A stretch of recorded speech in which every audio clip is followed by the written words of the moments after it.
अस्सलाम वालेकुम स्टूडेंट्स। आप देख रहे हैं दरवेश एकेडमी।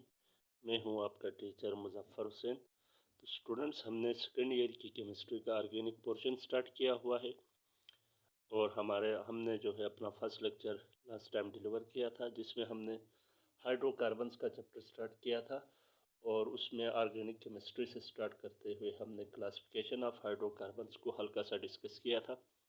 हमने कहा था कि हाइड्रोकार्बन्स को जो है हम दो बड़े जो है क्लासेस में जो है क्लासिफाई करते हैं: open chain hydrocarbons and close chain hydrocarbons. और उसमें हमने जो है ओपन चेन हाइड्रोकार्बन्स के हवाले से थोड़ा बहुत डिस्कस किया था और हमने ओपन चेन हाइड्रोकार्बन्स को फर्दर दो क्लासेस में डिवाइड किया था: saturated hydrocarbons and unsaturated hydrocarbons.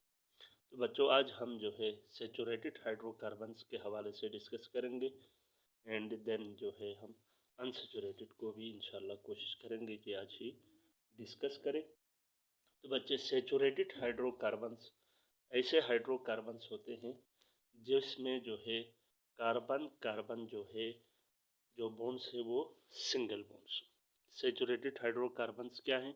Hydrocarbons हैं हाइड्रोकार्बन्स in which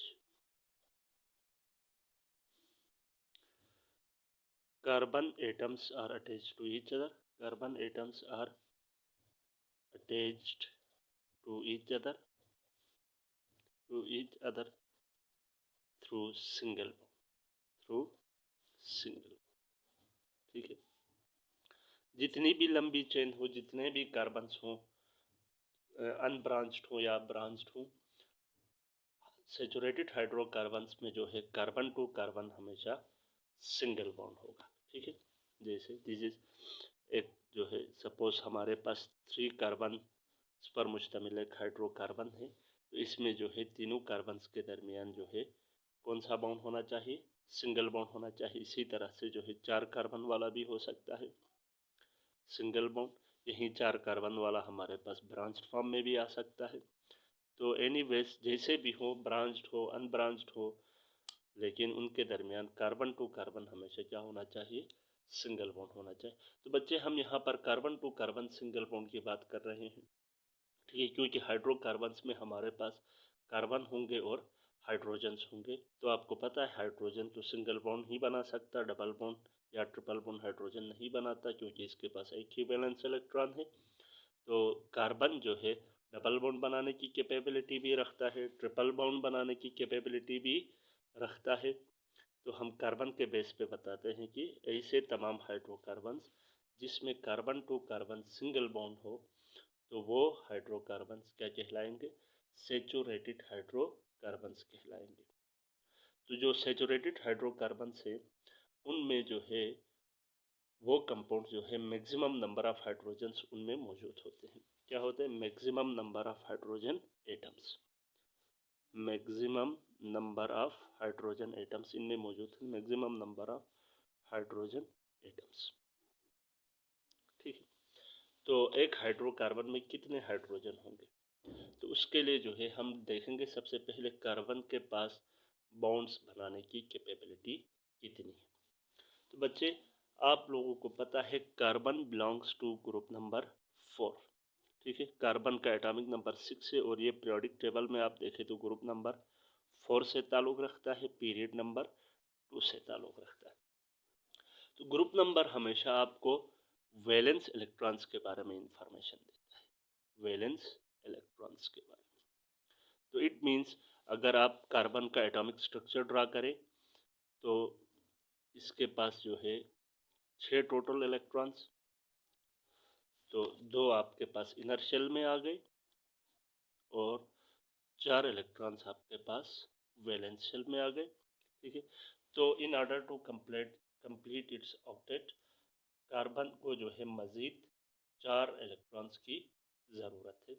तो कार्बन की इलेक्ट्रोनेगेटिविटी जो है इतनी ज़्यादा हाई नहीं है कि वो किसी से इलेक्ट्रॉन छीने, तो वो कोशिश करेगा कि इलेक्ट्रॉन्स को शेयर करके अपना ऑक्टेट पूरा करे। तो हाइड्रोकार्बन्स में जो है हाइड्रोजन दूसरा इसका पार्टनर होगा, तो एक कार्बन को अपना ऑक्टेट पूरा करने के लिए कितने हाइड्रोजन्स दरकार होंगे? 4 हाइड्रोजन्स दरकार होंगे। इट मीन्स जो है कार्बन के पास 4 इलेक्ट्रॉन्स की कमी है, तो वो 4 सिंगल बॉन्ड्स बना सकता है 4 डिफरेंट एटम्स के साथ, 4 सिंगल बॉन्ड्स बना सकता है। अब हाइड्रोजन है तो सारे बॉन्ड्स क्या बनाएगा? सिंगल बनाएगा। इसी तरह अगर आपका जो हाइड्रोकार्बन है वो एक कार्बन पर मुश्तमिल होगा, तो उसके पास जो है आप 4 अनपेयर्ड इलेक्ट्रॉन्स हैं। तो आपको पता है एक कंप्लीट बॉन्ड में जो है 2 इलेक्ट्रॉन्स इन्वॉल्व होते हैं, तो इसके पास 4 अनपेयर्ड इलेक्ट्रॉन्स हैं। तो ये इलेक्ट्रॉन जो है यहाँ से हाइड्रोजन के साथ बॉन्ड बनाएगा, ये इलेक्ट्रॉन इस तरफ से हाइड्रोजन के साथ बॉन्ड बनाएगा, ये इलेक्ट्रॉन इस तरफ से, और ये इलेक्ट्रॉन इस तरफ से जो है हाइड्रोजन के साथ बॉन्ड बनाएगा। तो यहाँ पर एक हाइड्रोजन, यहाँ पे एक हाइड्रोजन, यहाँ पे एक हाइड्रोजन और यहाँ पे एक हाइड्रोजन। इसी तरह अगर आपका हाइड्रोकार्बन एक कार्बन पर मुश्तमिल होगा तो उसके साथ जो मैक्सिमम नंबर ऑफ हाइड्रोजन्स जो हैं वो कितने आएंगे? 4 आएंगे।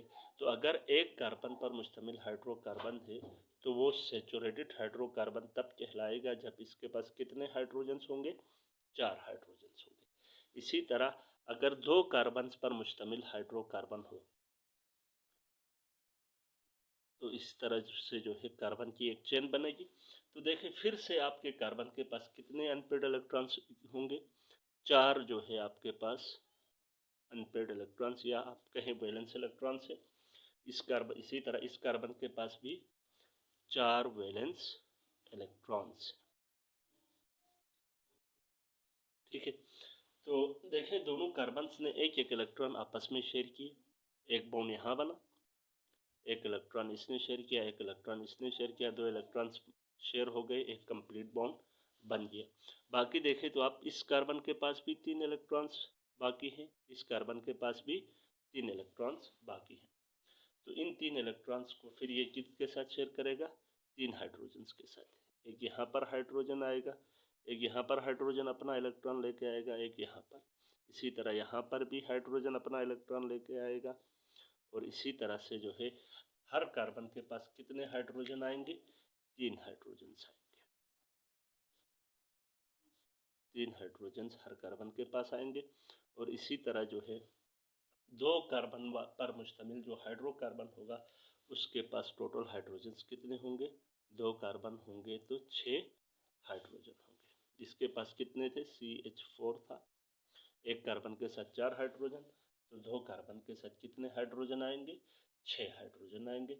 इसी तरह जो है 3 कार्बन वाला आ जाए, 1 2 3 तो इस कार्बन पे जो टर्मिनल कार्बन है इसके पास जो है 3 इलेक्ट्रॉन्स अभी भी पड़े हुए हैं।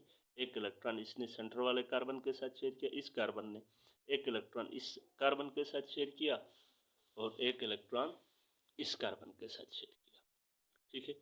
इस सेंटर वाले कार्बन ने एक इलेक्ट्रॉन इस तरफ से शेयर किया, एक इलेक्ट्रॉन इस तरफ शेयर किया, तो इसके पास कितने अनपेयर्ड इलेक्ट्रॉन रह गए? 2 अनपेयर्ड इलेक्ट्रॉन रह गए, और इसके पास जो है 3, ठीक है। तो अब इन इलेक्ट्रॉन्स, फ्री इलेक्ट्रॉन्स के हिसाब से या अनपेयर्ड इलेक्ट्रॉन्स के हिसाब से ये जो है कार्बन जो है फर्दर कितने हाइड्रोजन के साथ बॉन्ड बना सकेगा?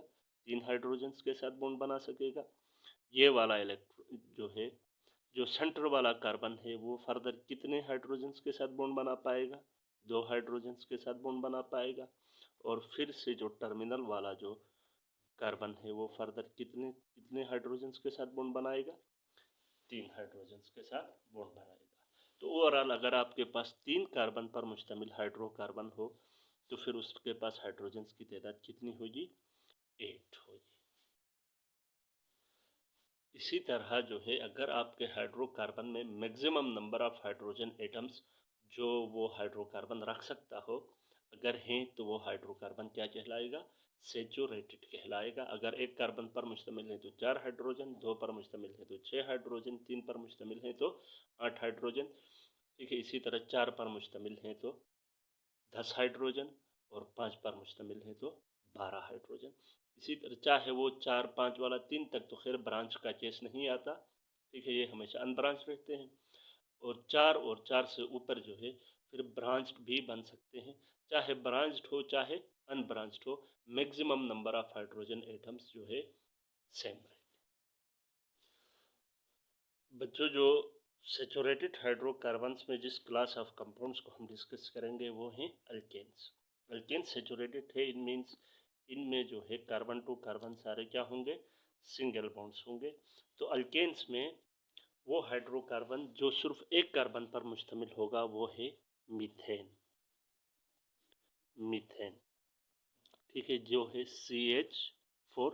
अगर आप इसका ओपन स्ट्रक्चर देखना चाहें तो this is the open structure या स्ट्रक्चर एक्सपेंडेड स्ट्रक्चर है, ठीक है, मीथेन का। अगर ये दो कार्बन्स पर मुश्तमिल हो तो वो कहलाता है इथेन C2H6, 3 कार्बन वाला प्रोपेन C3H8, फिर ब्यूटेन C4H10, फिर pentane C5H12 and so on, इसी तरह जो है आगे बढ़ता जाएगा। तो बच्चे, इससे जो है एक आपको आइडिया हो जाता है कि कितने कार्बन्स होंगे तो कितने हाइड्रोजन्स होने चाहिए। तो देखें, सिंपल जो 1 कार्बन पर मुश्तमिल जो अल्केन है, जो कि सैचुरेटेड हाइड्रोकार्बन है, तो उसके पास 1 कार्बन है तो 4 हाइड्रोजन है। इथेन के पास 2 कार्बन है तो 6 हाइड्रोजन है। प्रोपेन के पास 3 कार्बन है तो 8 हाइड्रोजन है। ब्यूटेन के पास 4 कार्बन है तो 10 हाइड्रोजन है, जो कि मैक्सिमम नंबर ऑफ हाइड्रोजन जो पॉसिबल है हाइड्रोकार्बन्स में। और पेंटेन में 5 कार्बन है तो 12 हाइड्रोजन है। तो इस हिसाब से अगर देखें तो एक जनरल फार्मूला जो है हम इनको असाइन कर सकते हैं।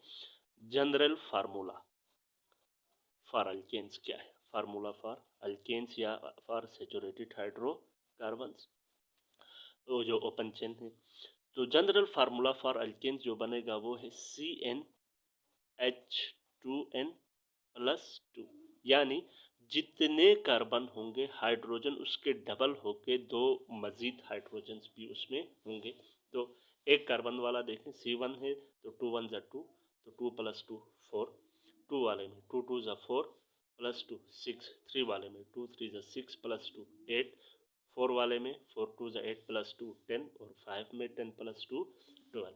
तो जो भी जो है हाइड्रोकार्बन इस फार्मूले को फॉलो करेगा, CnH2n+2 वाले फार्मूले को फॉलो करेगा, उसके जो है मॉलिक्यूलर फार्मूला अगर आपको गिवन हो तो उसमें आप ये फार्मूला लगा कर देख ले, CnH2n+2। अगर वो इस फार्मूले को फॉलो करता है तो आप बिला झिझक कह सकते हैं कि it is a saturated hydrocarbon.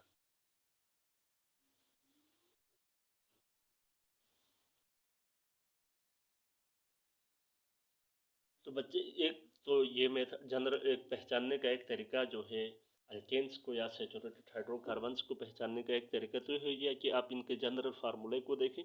CnH2n+2 अगर उनके जनरल फार्मूले में पाया जाता है तो जो है वो सैचुरेटेड हाइड्रोकार्बन है, और अगर नहीं पाया जाता है तो फिर वो सैचुरेटेड हाइड्रोकार्बन नहीं है। बाज़ औक़ात आपको जो है मॉलिक्यूलर फार्मूला दिया जाता है और आपको जो है या उस कंपाउंड का नाम भी देते हैं और कहते हैं कि इस कंपाउंड को ड्रा करें, और बाद स्टूडेंट जो है वहाँ पर उनको hydrogens, number of hydrogens assign करने में उनको मुश्किलात होते हैं। तो बच्चे, इसके लिए भी जो है हम एक तरीका जो है स्टडी करते हैं। तो बच्चे, आपके पास जो कार्बन्स हैं वो हम 4 तरह के डिफरेंट कार्बन्स जो हैं, जब वो हाइड्रोकार्बन्स के अंदर जो है हाइड्रोकार्बन्स की चेन का हिस्सा बन जाते हैं तो आपको 4 तरह के डिफरेंट कार्बन्स देखने को मिलते हैं। Primary carbon, secondary carbon, tertiary carbon और क्वाटरनरी कार्बन। हाइड्रोकार्बन है या सैचुरेटेड हाइड्रोकार्बन है या नहीं, वो तो आप CnH2n+2 मॉलिक्यूलर फार्मूला में लगा देंगे तो जो है आपको पता चल जाएगा।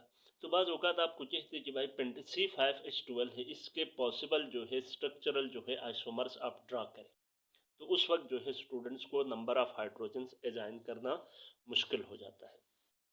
तो उसके लिए जो है आपको ये 4 तरह के कार्बन्स आपको जहन में रखने होंगे। Primary carbon, secondary carbon, tertiary carbon and quaternary carbon. अगर आपका कार्बन फर्दर डायरेक्टली एक ही कार्बन से जुड़ा हुआ है, सपोज दिस इज, यहाँ पर देखें, मैं देखना चाहता हूँ ये इस कार्बन को मैं नंबर ऑफ हाइड्रोजन्स असाइन करना चाहता हूँ। अगर आपको जो है इसके वैलेंस इलेक्ट्रॉन्स वो सारा आइडिया ना हो तो आप डायरेक्टली भी जो है इनको हाइड्रोजन्स असाइन कर सकते हैं। तो इस कार्बन पे जिस पे मैंने स्टार लगाया, इसको मैंने नंबर ऑफ हाइड्रोजन्स असाइन करने हैं। तो आपको देखना पड़ेगा कि ये कार्बन आपका प्राइमरी है, सेकेंडरी है, टर्शरी है या क्वाटरनरी है। तो प्राइमरी कार्बन वो कार्बन होता है जो डायरेक्टली सिर्फ एक ही कार्बन के साथ अटैच्ड हो। देखो, डायरेक्टली का मतलब इसने डायरेक्ट बॉन्ड सिर्फ एक ही कार्बन, भले आगे चेन में 10 कार्बन हो, 15 कार्बन हो, उससे कोई लेना देना नहीं है। तो जिस कार्बन पे मैंने स्टार लगाया है, ये कार्बन डायरेक्टली कितने कार्बन के साथ जुड़ा हुआ है? एक ही कार्बन के साथ जुड़ा हुआ है। तो ये कार्बन होगा प्राइमरी कार्बन। और जब भी आपको प्राइमरी कार्बन नजर आ जाए तो आपने उस प्राइमरी कार्बन को कितने हाइड्रोजन असाइन करने हैं?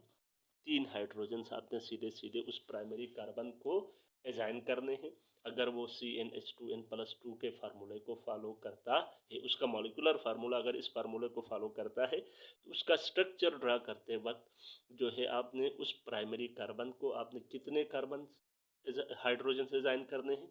4 हाइड्रोजन से असाइन करने हैं। अगर एक ही कार्बन टोटल है तो आप 4 दे देंगे। नहीं, अगर वो प्राइमरी कार्बन है, इसका मतलब प्राइमरी होने का मतलब वो फर्दर कम से कम जो है फर्दर कितने कार्बन के साथ डायरेक्टली अटैच होगा? एक कार्बन के साथ। तो 4 में से एक बॉन्ड तो उसने कार्बन के साथ बनाया, तो नीचे आप उसको कितने हाइड्रोजन असाइन करेंगे? 3 हाइड्रोजन आप उसको असाइन करेंगे। तो जब भी प्राइमरी कार्बन आपका होगा, यानी डायरेक्टली अगर आपका कार्बन एक ही फर्दर कार्बन के साथ अटैच्ड है, तो आप उस कार्बन को जो है 3 हाइड्रोजन असाइन करेंगे। ठीक है। तो सपोज हम यहाँ पर एक स्ट्रक्चर ड्रा करते हैं, फिर उसमें जो है ये सारे फार्मूलाज को जो है अप्लाई करके देखते हैं।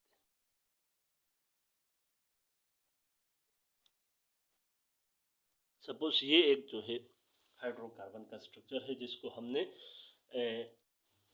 रिक्वायर्ड जो हाइड्रोजन है वो दे देने। ठीक है। तो देखें, हमने प्राइमरी कार्बन को डिस्कस किया। तो this is the primary carbon जो डायरेक्टली कितने कार्बन के साथ अटैच्ड है? एक ही कार्बन के साथ अटैच्ड है। ठीक है।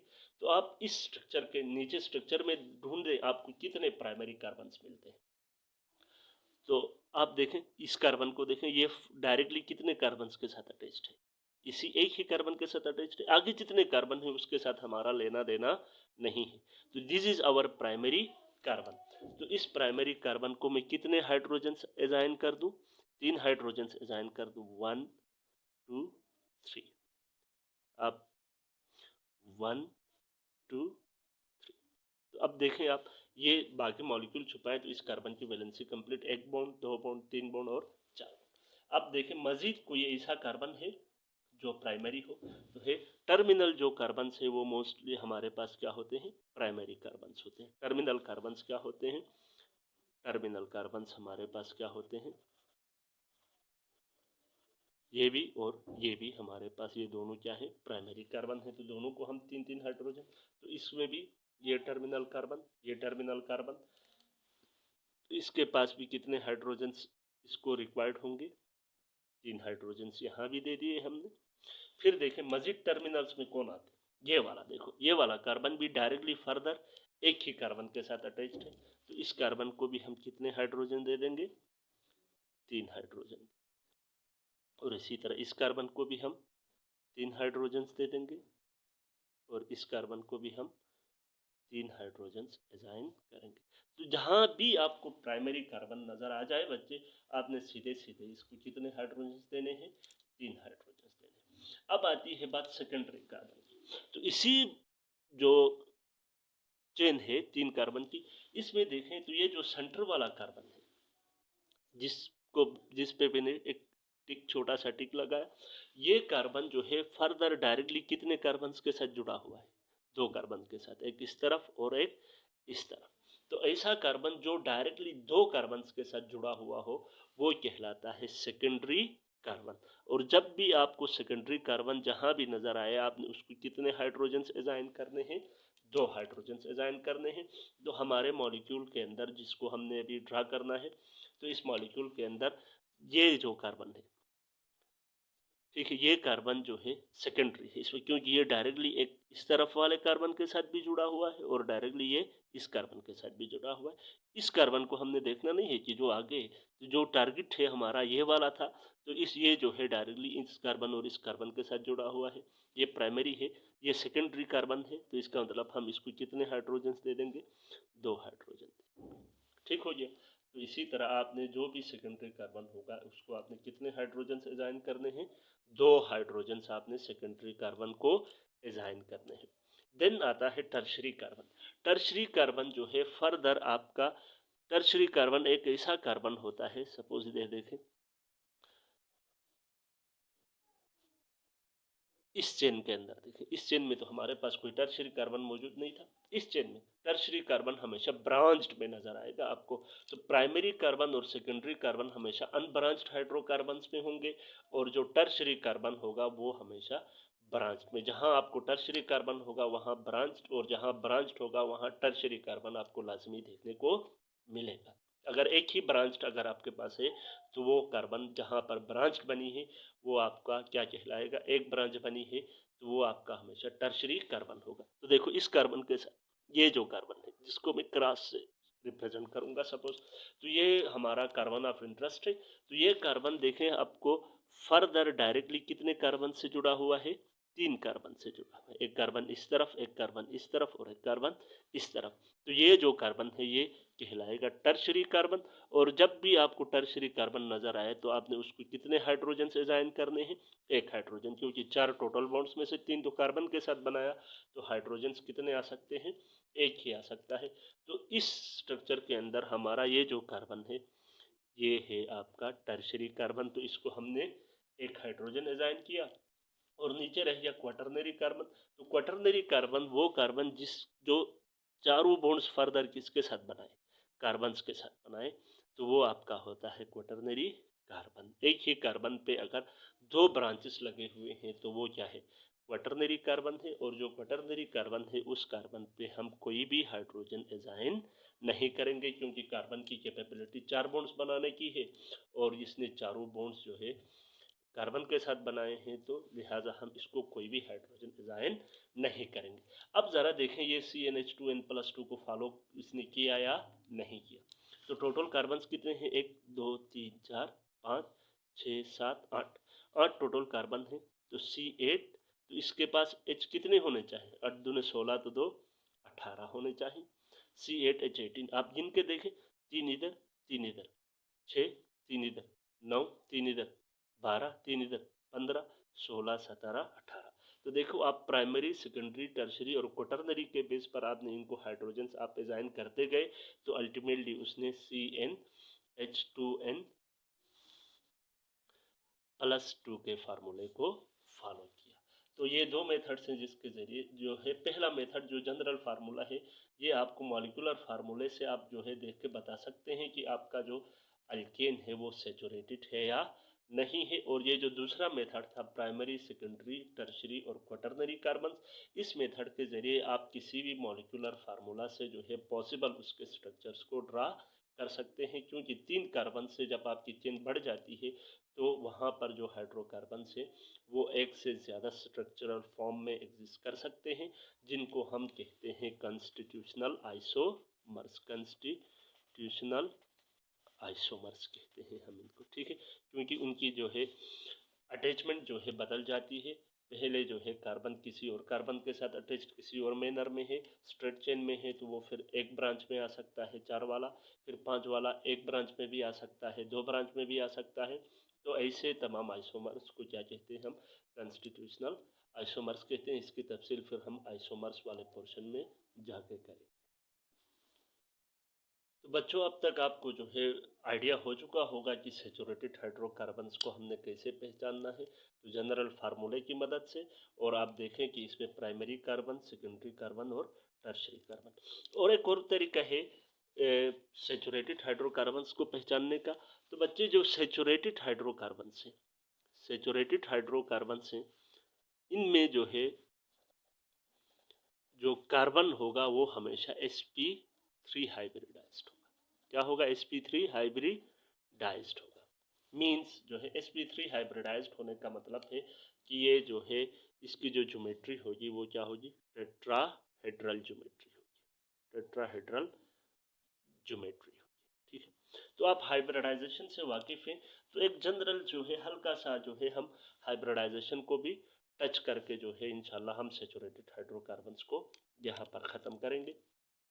तो जो सेचुरेटेड हाइड्रोकार्बन से बचे हमने कहा वो जो है इस वहाँ पर जो कार्बन होगा वो हमेशा क्या होगा? sp3 हाइब्रिडाइज्ड होगा। तो आप देख के जो है कैसे बता सकेंगे कि कोई एटम जो है sp3 हाइब्रिडाइज्ड है, sp2 हाइब्रिडाइज्ड है या sp हाइब्रिडाइज्ड है। तो ये रूल तो आपने याद रखना है कि सेचुरेटेड हाइड्रोकार्बन्स में जो कार्बन है वो क्या है?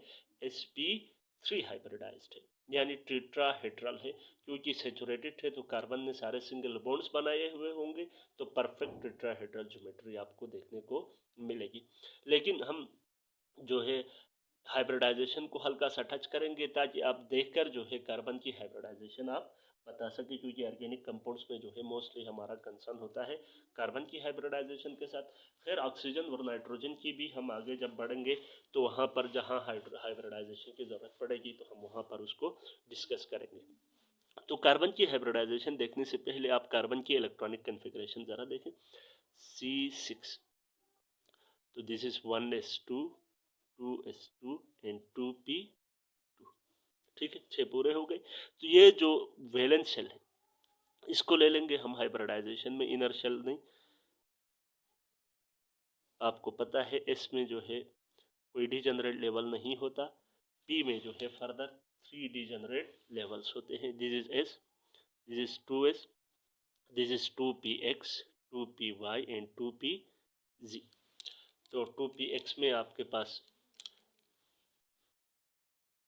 एक इलेक्ट्रॉन, और 2px में एक इलेक्ट्रॉन, 2py में इलेक्ट्रॉन और 2pz में कोई इलेक्ट्रॉन मौजूद नहीं होगा। ठीक है, आपने अफवा प्रिंसिपल के हिसाब से लोअर ऑर्बिटल्स को पहले फिल किया, देन आपने पॉलिश एक्सक्लूजन प्रिंसिपल के हिसाब से पहले पेयर्ड स्पिन में रखा, यानी अपोजिट स्पिन को जो है आप पेयर्ड स्पिन भी कहते हैं। पेयर्ड स्पिन यानी एक की +1/2 है तो दूसरे की -1/2 जो है स्पिन, ये कहलाती है पेयर्ड स्पिन के साथ।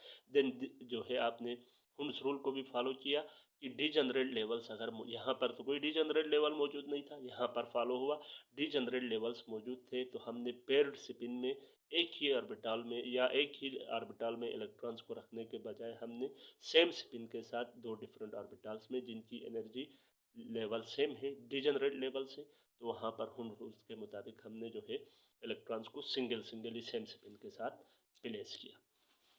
जब ये कार्बन एक्साइटेड स्टेट में चला जाता है, ठीक है, तो फिर इसका ये जो इलेक्ट्रॉन है यहाँ से, स्टार मीन्स एक्साइटेड स्टेट, तो जो जब एक्साइटेड स्टेट में जाता है तो इलेक्ट्रॉन जो 2s में जो पेयर्ड स्पिन के साथ जो इलेक्ट्रॉन था वो एक्साइट हो जाता है। वो एक्साइट होकर जो है 2pz जो ग्राउंड स्टेट में एम्प्टी था, अब उसके अंदर ये इलेक्ट्रॉन चला जाएगा। तो यहाँ से एक्साइटेड स्टेट में यहाँ से इलेक्ट्रॉन निकलेगा जो अपोजिट स्पिन के साथ था, वो जाकर 2pz में बाकी इनके सेम स्पिन के साथ जो है अपने आप को अरेंज करेगा। This is the excited state. अब यहाँ से पता चलता है कि कार्बन कितने बॉन्ड बना सकता है। फॉर ग्राउंड स्टेट में आप देखें तो VBT के हिसाब से कार्बन को कितने बॉन्ड बनाने चाहिए? 2 बॉन्ड, लेकिन अब यहाँ पर एक्साइटेड स्टेट में देखें तो 4 अनपेड इलेक्ट्रॉन हो गए। तो अब ये जो है अपने आप को कितने बॉन्ड्स, कार्बन कितने बॉन्ड्स बना सकेगा? 4 बॉन्ड्स बना सकेगा। तो अब यहाँ पर आता है हाइब्रिडाइजेशन का कंसेप्ट। ठीक है, क्योंकि एस का जो है बॉन्ड लेंथ कोई और होना चाहिए था, पी वाले का कोई और होना चाहिए था, लेकिन जब उन्होंने मीथेन के स्ट्रक्चर को देखा तो सारे बॉन्ड्स जो है एक जैसे थे, तो उन्होंने कहा ऐसे तो ये नहीं मिल सकता, तो इसमें कोई स्पेशल जो है प्रोसेस इन्वॉल्व है। तो जब साइंटिस्ट ने इसके पीछे गौर फिक्र करना शुरू किया तो इनको मिला हाइब्रिडाइजेशन का कंसेप्ट। हाइब्रिडाइजेशन का कंसेप्ट, ये हाइब्रिडाइजेशन का कंसेप्ट क्या कहता है? हाइब्रिडाइजेशन का कंसेप्ट कहता है कि एलिमेंट्स जो है बॉन्ड फॉर्मेशन के दौरान पहले क्या करते हैं, ये अपने जो है एटॉमिक ऑर्बिटल्स को, एटॉमिक ऑर्बिटल्स जिनकी एनर्जी क्या हो, कंपेरेबल एनर्जी रखने वाले एटॉमिक ऑर्बिटल्स, कंपेरेबल एनर्जी वाले ऑर्बिटल्स जो है क्या हो जाते हैं, मिक्स हो जाते हैं। कंपेरेबल एनर्जी रखने वाले एटॉमिक ऑर्बिटल्स क्या हो जाते हैं, मिक्स हो जाते हैं। और मिक्स होने के बाद इक्वल नंबर के जितने ऑर्बिटल्स मिक्स हो गए, जितने इक्वल नंबर के जो है हाइब्रिड ऑर्बिटल्स बनाते हैं, हाइब्रिड ऑर्बिटल्स बनाते हैं जो इक्वल एनर्जी के होते हैं। क्या होते हैं, जो इक्वल एनर्जी के होते हैं। देन जो है वो वहाँ से जो है आगे बॉन्ड फॉर्मेशन करना शुरू करते हैं। तो इस प्रोसेस को क्या कहते हैं, हाइब्रिडाइजेशन कहते हैं। Hybridisation is the process in which atomic orbitals of comparable energy mix with each other and give equal number of hybrid orbitals having equal energy. या जो है इनकी जो एनर्जी लेवल होती है वो क्या होती है, इक्वल होती है। तो सेम एनर्जी लेवल के जो है जितने एटॉमिक ऑर्बिटल्स मिक्स हो गए इतने ही एटॉमिक हाइब्रिड ऑर्बिटल्स वो बनाते हैं। तो इस प्रोसेस को कहते हैं हाइब्रिडाइजेशन। अब देखें आप कार्बन पे जो सेचुरेटेड हाइड्रोकार्बन है वहाँ पर क्या है, sp3 हाइब्रिडाइजेशन है। तो इसका मतलब ये हुआ कि एक s ऑर्बिटल और 3 p ऑर्बिटल्स आपस में मिक्स होकर जो है टोटल कितने हो गए, 4। तो 4 आपके पास हाइब्रिड ऑर्बिटल्स बनाते हैं। तो उन हाइब्रिड ऑर्बिटल्स का नाम क्या पड़ेगा, एक s और 3 p। तो sp3 हाइब्रिड ऑर्बिटल्स वो बनाते हैं। ठीक है, तो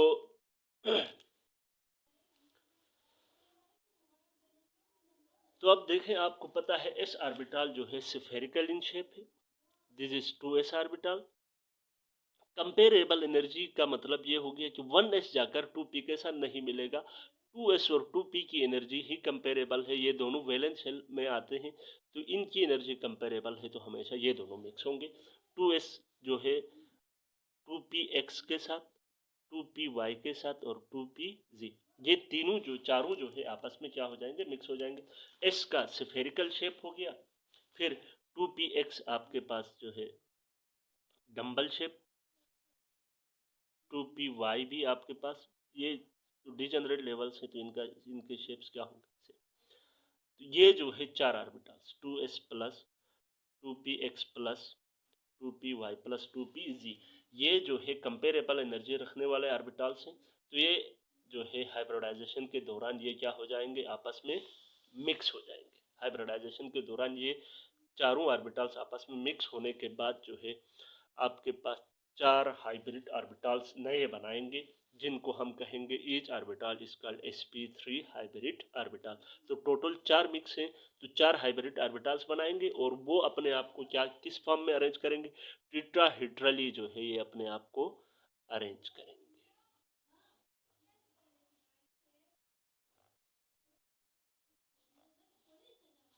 ठीक हो गया।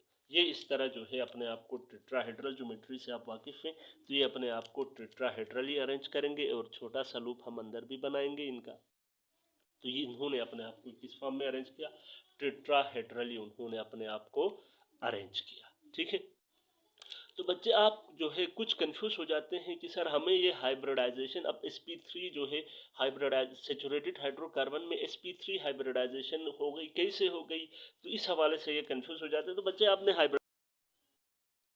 आपने जो है हाइब्रिडाइजेशन में कंफ्यूज नहीं होना।